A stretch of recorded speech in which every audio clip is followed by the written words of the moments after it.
হঠাৎই পেছন থেকে কিছু একটা পড়ার শব্দ পেলাম। পিছনে গিয়ে দেখি লাশটা নিচে পড়ে গেছে।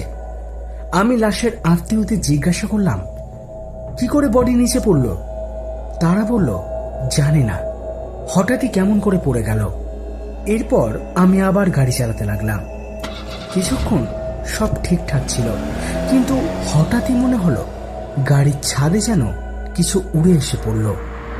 আমরা সবাই ভয় পেয়ে গেলাম। এরপরে মনে হলো গাড়ির ছাদে কি যেন হাঁটাচলা করছে।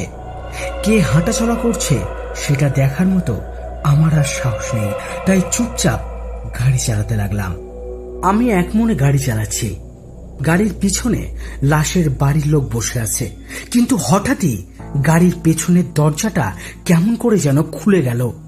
এরপরেই তারা দেখতে পেল কতগুলো কুকুর তাদের গাড়ির পেছনে পেছনে দৌড়ে আসছে।